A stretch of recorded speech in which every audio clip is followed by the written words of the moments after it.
नमस्कार, मैं जितेंद्र शर्मा। क्या किताब लिखना एक अपराध है या किताब लिखना वाकई गुनाह? और अगर किताब राजनीति पर हो और राजनीति का वो कौन व्यक्ति हो जिस पर किताब लिखना एक बहुत बड़ा अपराध या गुनाह हो सकता है, बताने की जरूरत अगर हमें पड़ी तो हम जरूर बताएंगे। लेकिन आप सोच सकते हैं कि कमोबेश इस बार की जो देश में राजनीति जो चल रही है उसके सिर्फ दो एक हीरो या दो कह सकते हैं कि जो एक्टर्स आपको देखने को मिलते हैं कि पहला नरेंद्र मोदी और विपक्ष राहुल गांधी। सवाल यह है कि किताब किस पर लिखी होगी और लिखी जाए जो वाकई अपराध हो जाए। आप सोच लें, और अगर नहीं सोच पा रहे तो हम बता देते हैं कि वो व्यक्ति है राहुल गांधी। जी हाँ, राहुल गांधी पर किताब लिखना एक बहुत बड़ा अपराध आज इस देश में हो गया है, आज इस लोकतंत्र में हो गया है, आज इस संवैधानिक सिस्टम में हो गया है। राहुल गांधी पर किताब लिखने से आखिर किसको क्या दिक्कत थी, किसके साथ नुकसान हुआ, किताब लिखने वाला कौन? जी हाँ, बिल्कुल आप सही समझ रहे हैं। और राहुल गांधी पर किताब लिखने वाला कोई और नहीं, जब खुद एक पत्रकार हो तो फिर आप लोकतंत्र की गरिमा और संवैधानिक सिस्टम की गरिमा और देश के धर्मनिरपेक्ष होने को लेकर आप समझ सकते हैं। टीवी 18 में काम करने वाले दयाशंकर मिश्र जो डिजिटल हेड का काम करते थे, उन्होंने राहुल गांधी पर एक किताब लिखी और वो किताब आपके सामने है, जहां इस 18 नेटवर्क में अमन चोपड़ा, अमीश देवगन जैसे तमाम नफरतवादी और हिंसावादी और देश में दंगे भड़काने वाले ऐसे ऐसे पत्रकार यानी कि कैरेक्टर मौजूद हैं जो ऐसा काम करते हैं। उससे ना 18 नेटवर्क की ना कोई गरिमा को ठेस पहुंची, ना कोई कंपनी के रूल्स का वायलेशन हुआ।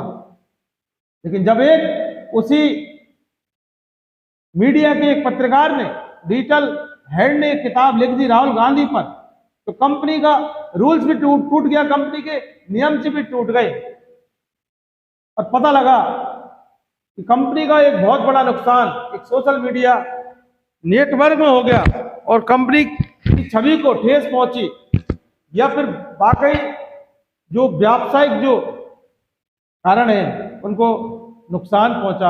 इसी को लेकर दयाशंकर मिश्र को हटाने से पहले ही दयाशंकर मिश्र ने नैतिकता के आधार पर, नैतिकता के नाते इस्तीफा देकर रिजाइन कर दिया।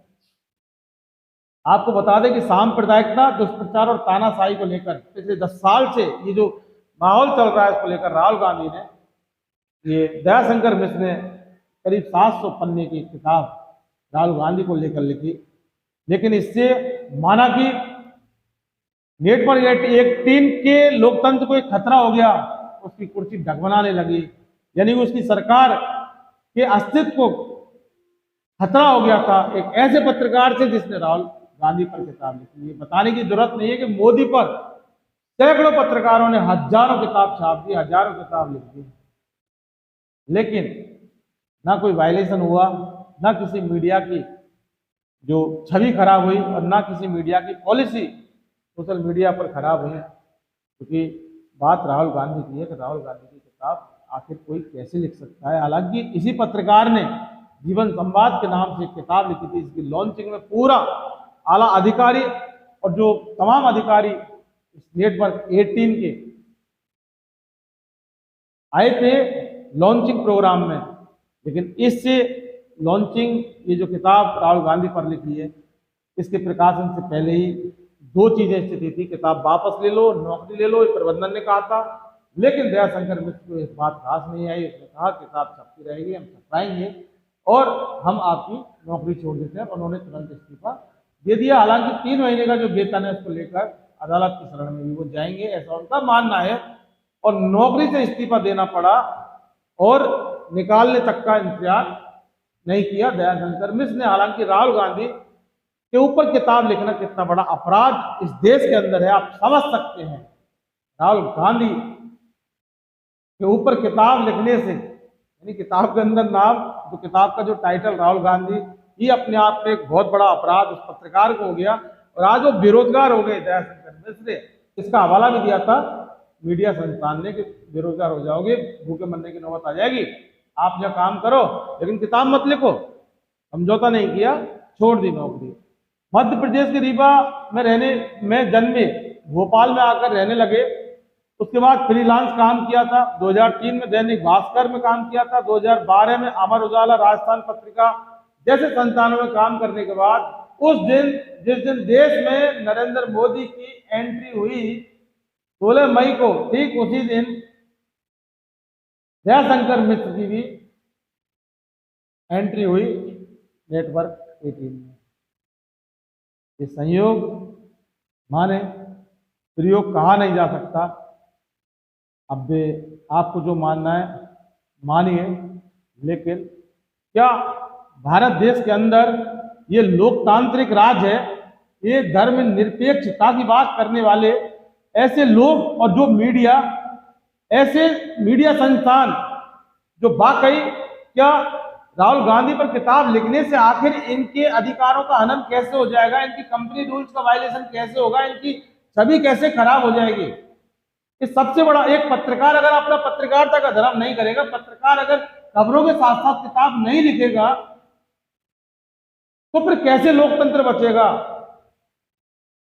अब मोदी की इतनी तमाम तरह की, हालांकि अमन चोपड़ा जैसे और ये अमीश देवगन जैसे जो बेसैले, ये जो सपोले हैं, जो देश को डसने का काम कर रहे हैं, कोर्टों के हंटर इनके ऊपर पड़े हैं, और जो टीवी नियामक जो एजेंसी है, जो तमाम कंट्रोल करने के बाद इनके ऊपर हंटर चला चुकी, भागना पड़ा, तमाम इनको जेल जमानत की नौबत तक आ गई। इतनी नफरतें फैलाते हैं, देश में नफरत फैलाते हैं, हिंदू मुसलमान की राजनीति करते हैं। ये हिंदू मुसलमान के नाम पर ये देश में ये भड़काने की काम करते हैं, आग लगाने की काम करते हैं। और उसी टीवी चैनल का, उसी मीडिया समूह का एक पत्रकार अगर राहुल गांधी पर किताब लिखता है तो उसके साथ ऐसा सलूक अगर किया जाता है, तो क्या वाकई आपने पत्रकारों को इस तरह से गुलाम समझ के बैठे हैं कि आपकी जैसा आप कहेंगे जैसा वो करेंगे? नहीं किया ना दयाशंकर मिश्र ने, छोड़ दिया आपकी नौकरी, भूखा मरना मंजूर, ये नेटवर्क 18 वालों। लेकिन आपकी गुलामी और आपका जो